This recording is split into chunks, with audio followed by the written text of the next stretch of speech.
7. Sinister Presence.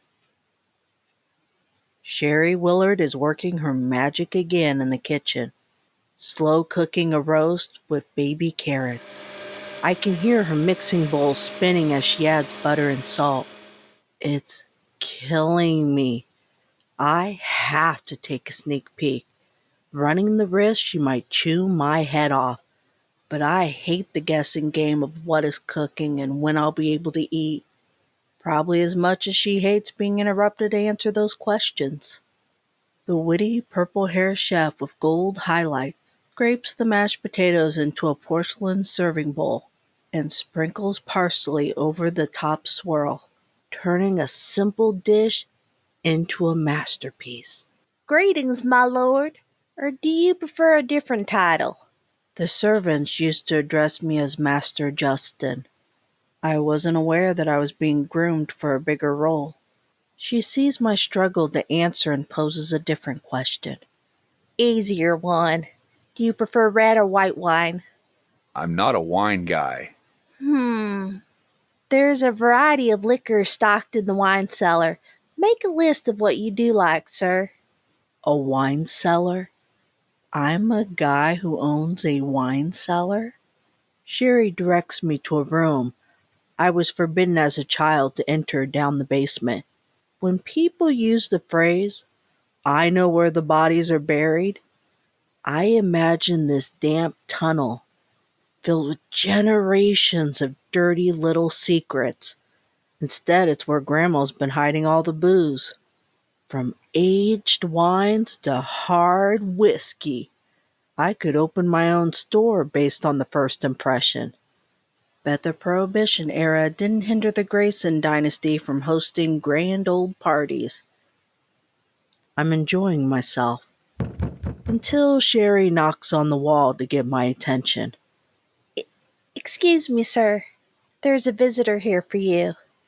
Tell my sister she can wait. I sigh while brushing the dust off a bottle to read the year. It's not a woman. A husky man in a tailor-fit suit waits for me in the main drawing room. I'm hesitant to meet him, but it's rude to send him away now. Forgot I was still holding this bottle and set it down by the sink. Sherry takes the liberty to clean it without damaging the original label. As I leave the kitchen area, clusters of clouds happen to start blocking the sun and overshadow the manor. It's not a good sign right as I approach him. The placement of gray in his beard and streaks across his head were exactly how I remember them. No more, no less. Dad? Gregory Finn cocks his head at me. Son. You didn't go to the funeral. I had observed. He didn't attend the reading either. No offense, but they couldn't bury that woman in a hole deep enough for me to spectate. Gregory comments without any regards towards my feelings. What's the plan here, boy? As I absorb the sight of an absentee father who assumes he can just waltz right in uninvited. His utter disrespect for the dearly departed and everyone's privacy kickstarts a hostile environment. I squeeze my hand into a fist, ready to punch him for the next wrong word.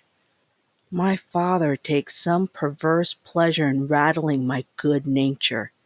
It proves to him I'm not weak. He demands to know the fate of Grayson Manor and if I'm moving back to New York. Why does it matter so much to these people?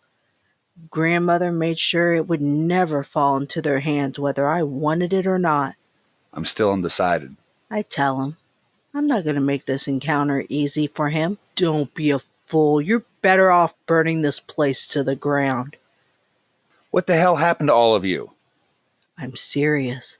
There was a time when this family was happy, when I felt love, when my sister had a chance of becoming a professional dancer, but something ruined us. We've been trapped under a dark cloud for decades, and I'm not sure who pushed us under it. You've missed a lot. Dad frowns. Fill me in. I beg for his side. give me one measly piece of the puzzle. I can't. Not yet. Please, tell me whose side I'm supposed to be on, Dad. That's your choice, isn't it? At least tell me why it was necessary to cut me off, shut me out. What did I do? The complicated truth has more than one incident. It's a chain reaction of events that divided our family and punished me. He isn't ready to confide our dark family secrets to me yet. Go home. He turns to leave. I am home, Dad. My father spins around on his toes, furious. You don't belong here. The mirror over the fireplace shatters behind me. At the same time, my father's anger comes to a peak. Flying shards scrape the back of my neck and shoulder blades. Nothing serious, but deep enough paper cuts to make me bleed. I didn't comprehend what I had just witnessed. A small preview of my father's magic that I will later write off as a coincidence.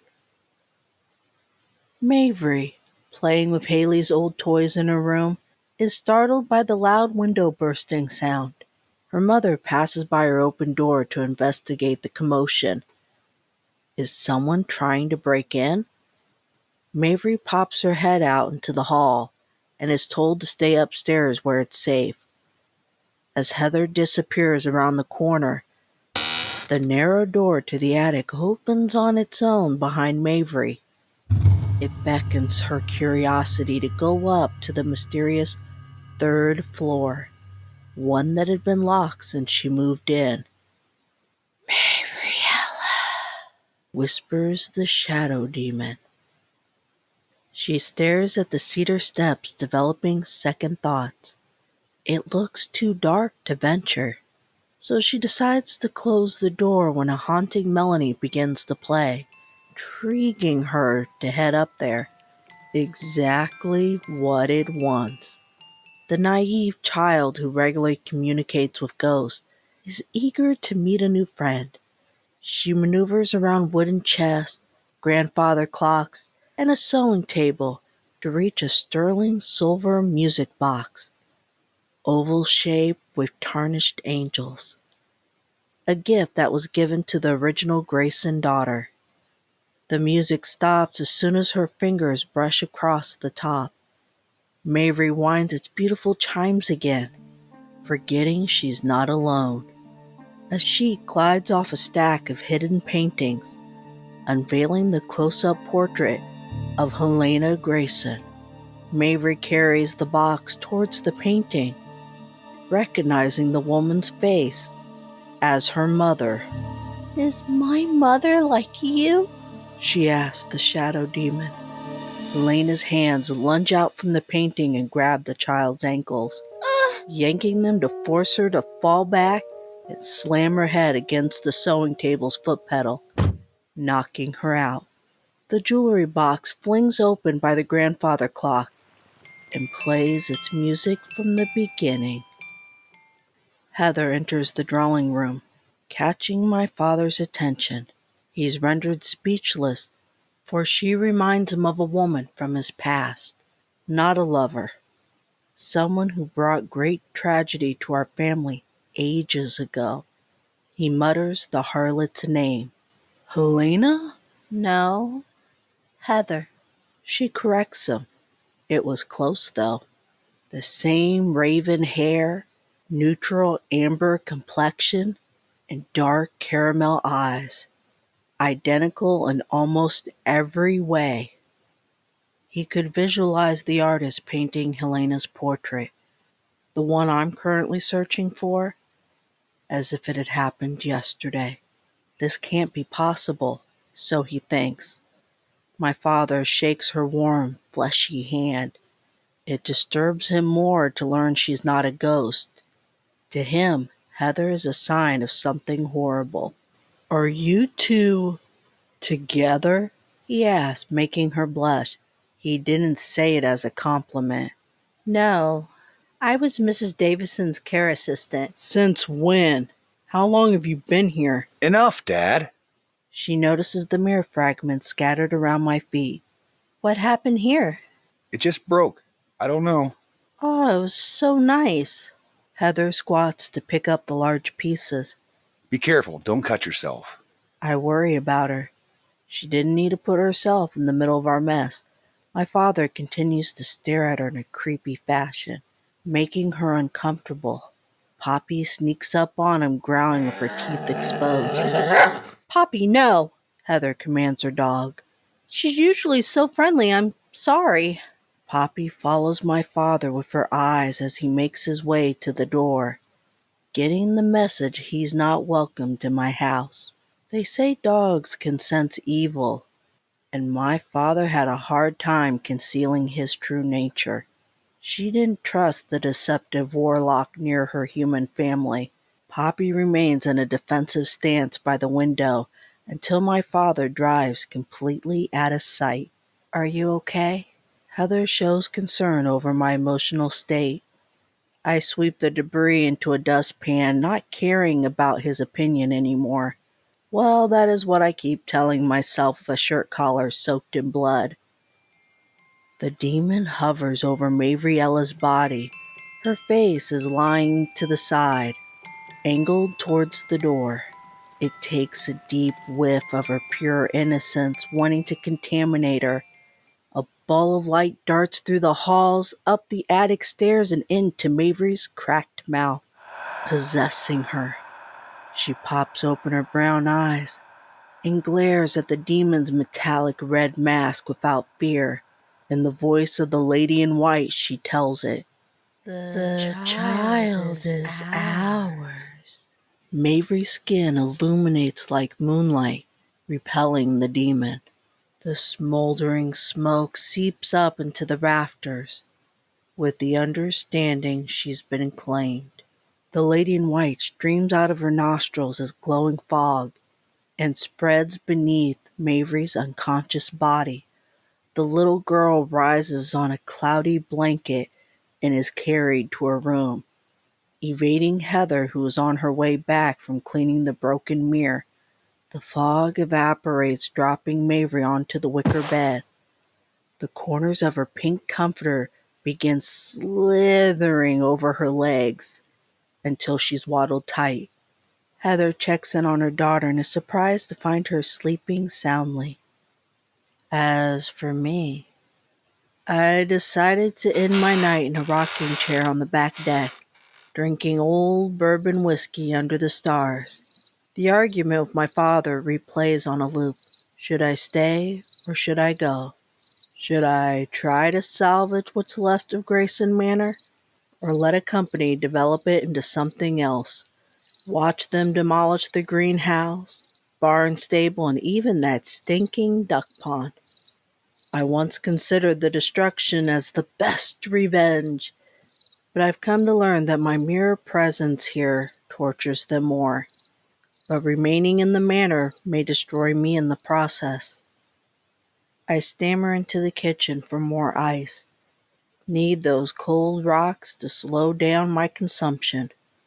As I shut the freezer door, Heather is standing there in a white antique nightgown, fabric so sheer in the right light her slender figure could melt my cubes. Her hair is wavier and kinda darker. Being a gentleman, I keep my eyes on her face, half of the time to be honest. She's making it hard, very hard to stay a decent fellow. I wait for her to say something, but maybe I should move out of her way. Heather leans in with perked lips and inviting caramel eyes. I accept the invitation with a slow motion kiss. The tip of her tongue slips ever so slightly into my mouth. I set my glass on the counter, yearning to touch her body with both hands. I can feel every curve through the material. My hands slide down her pantyless bottom. What is bringing this on? Why am I questioning it? She wants me. I want her. We both want this. There's no turning back until Poppy barks at the back door, waiting to be let inside. Damn dog. The fantasy ends. My ice-cold whiskey glass is still condensing in my hand. I had never set it down.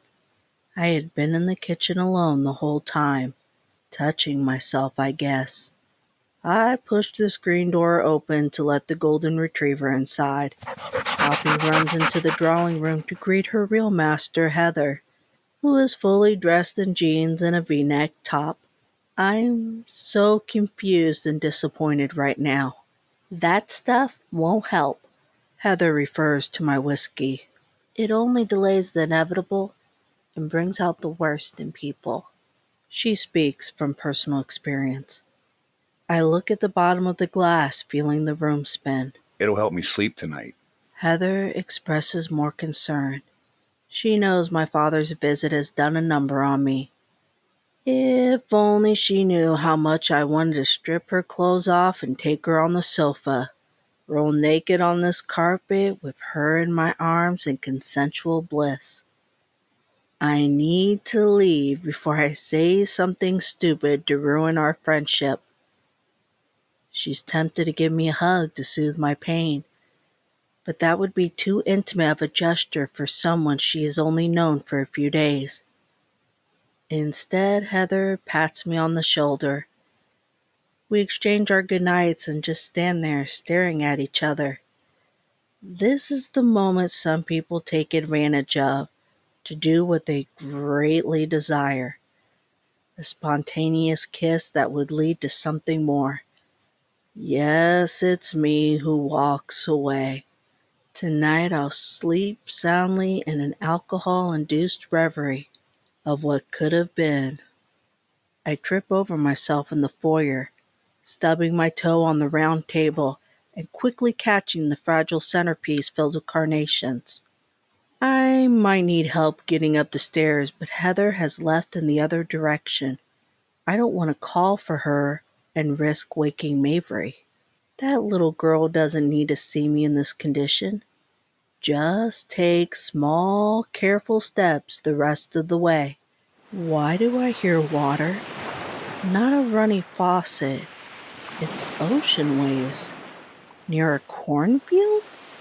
A beach painting hanging over the coat rack is coming to life. The sun in the backdrop is getting brighter, and I can smell the salty fish air from 2 feet away. I've never noticed the woman perched on the rocks before. It's just the backside, but I know from the hair that it's her. You know who I'm talking about. Whoever hid the other paintings missed this one.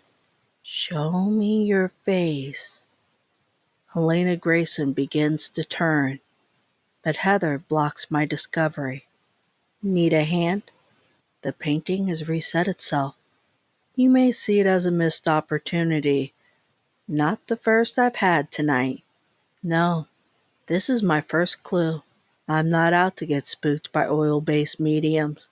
My passion is to be the expert on where they came from, what inspired them, who were their subjects. So when I sober up, I'll be able to read the artist's name and go from there. Heather tucks me into bed, fully clothed. Well, she did take off my shoes. That's the most exciting it got between us. I do want to kiss her. But she's not going the extra mile because of attraction. It's in her nature as a mother and a professional caregiver. She wants to save this pitiful man I've become because of him, the man she refrains from talking about.